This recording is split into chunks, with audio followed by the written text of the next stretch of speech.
Dobar dan i dobrodošli vi meni nazad. U posljednje vreme mi se jako puno tinejdžera javlja na Instagramu, deca koji imaju tako 16, 17, 18 godina.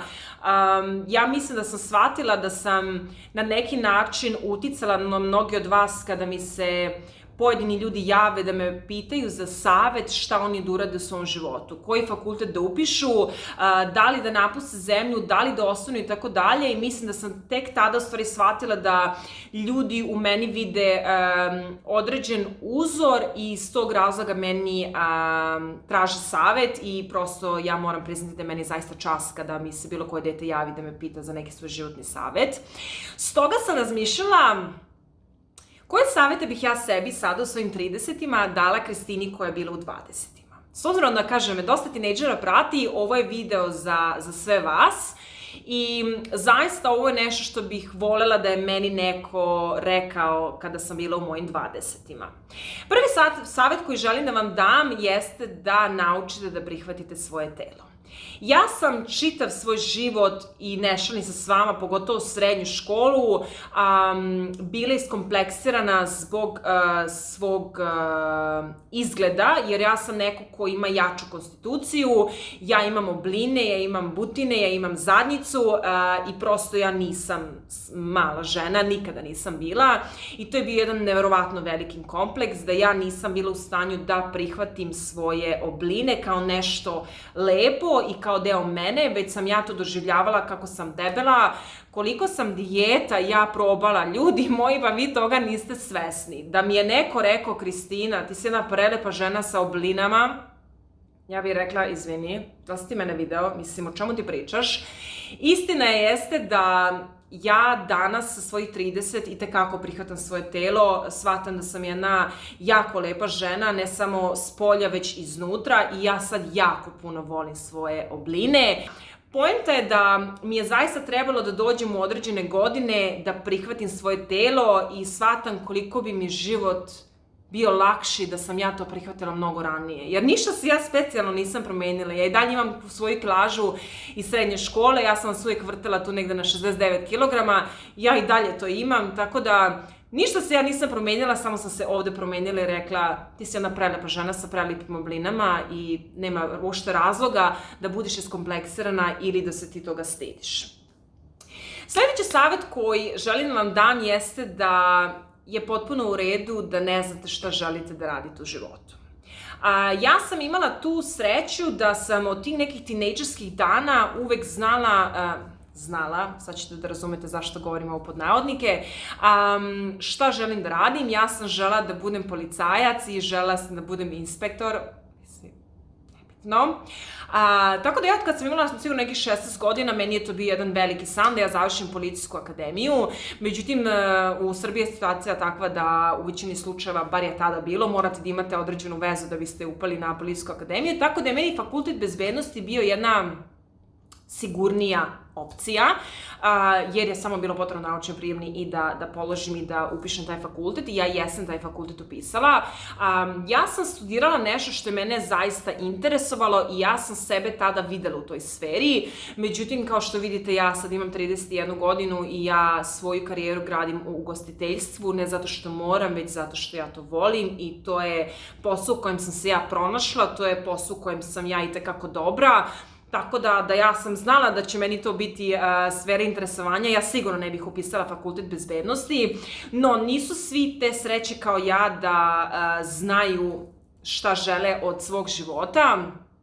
Mislim da su deca generalno stavljena pod jedan ogroman pritisak da vi u svojoj 20. trebate da znate šta vi želite od svog života. Mislim da je to stvarno nerealno, da školski sistem nije baš najsjajnije uređen povodom toga, no mislim, ko sam ja da sad ja o tome pravim ja sad tu reformu, mislim, ne pada mi na pamet, ali generalno želim vam reći da ukoliko ne znate šta želite od svog života i u kojoj sferi želite da gradite neki svoj poslovni uspeh, nemojte upisivati fakultete samo da biste fakultet završili. Ja ne verujem u to da vi morate da budete fakultetski obrazovani i da morate da završite fakultet da bi ste vi kao imali uspešan život. Malo ako pogledate po Google-u, vidjet ćete da mnogi, ali mnogi uspešni ljudi koji su milioneri i bilioneri nikada fakultet nisu završili, već su se edukovali na potpuno jedan drugačiji način uz pomoć knjiga, uz pomoć seminara i tako dalje. Tako da ja ne doživljavam završetak fakulteta kao meru toga da ćete uspeti. Ja samo želim da vam kažem, da me ne shvatite pogrešno, ja ne ohrabrujem vas da ne studirate. Ja vas samo ohrabrujem da ukoliko ne znate šta želite od svog života i čime želite da se bavite, nemojte upisati fakultet samo da biste ga upisali, jer nikada nećete doživjeti tu lepotu studiranja budete li učili nešto što vas u suštini potpuno ne interesuje. Ja mislim da je bolje sačekati godinu ili dve i raditi na toj nekoj vrsti edukacije sa seminarima ili sa stranim jezicima i sa čitanjem različitih knjiga iz različitih sfera da vidite gde vi u stvari pripadate i gde se vi možete pronaći. I tek onda, ukoliko poželite, onda lepo upišite fakultet. Ja iskreno da kažem sada u svojoj 31. godini zaista bih voljela da upišem jedan fakultet ili master za ugostiteljstvo i za business management zato što je nešto što mene interesuje i mislim da godine nisu apsolutno nikakva prepreka da nastavite da učite. Edukacija je majka svega, ali fakultet ne znači da je to jedini izvor edukacije. Moja lična edukacija je počela onog momenta kada sam napustila fakultet. Mislim, napustila, kad sam ga završila, diplomirala i kada sam krenula u te neke svoje poslovne vode. Tako da, to je zaista nešto što mislim da dosta zavisi od vaših roditelja, koliko će vas podržati. Ja sam zaista imala tu sreću da kucam u drvo. Moja mama je uvek podržavala bilo koju moju moguću i nemoguću ideju. I ja zaista sam na tome zahvalna, ali eto, da sad ne znam šta želim od svog života, ne bih upisivala fakultet samo da bih ga, upisivala. Sledeći savjet koji želim da vam kažem jeste da cenite mnogo više svoje roditelje i da naučite da im kažete češće hvala.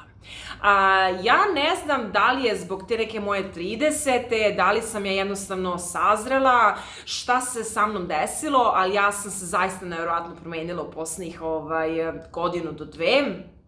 I ja sam tek sada svesna šta je moja mama radila za mene čitavog svog života i ja mislim da sam ja tek sada prvi put za čitav svoj život rekla mojoj mami odgojila si jednu fantastičnu ćerku i samo želim da znaš da si uspela da me izvedeš na pravi put. Mislim da reći tako nešto roditelju je najveće bogatstvo koje možete da kažete i volela bi da sam joj ranije to rekla, da nisam čekala svoju 30. da joj tako nešto kažem, volela bi da sam joj mnogo puta rekla hvala ti što si me podržala u ovom ili tako dalje. Mislim da roditelji prolaze kroz jednu veliku žrtvu da bi vam obezbedili najbolji mogući život i mi te žrtve nismo svesni kao deca. Mislim da to shvatite tek kad imate svoje dete. Ja nemam svoje dete, ali sam to sada shvatila, zato vam i govorim da ova Kristina danas u svojoj 30. bi volila da je rekla Kristini u 20. ceni svoju mamu mnogo više i reci joj mnogo puta više hvala.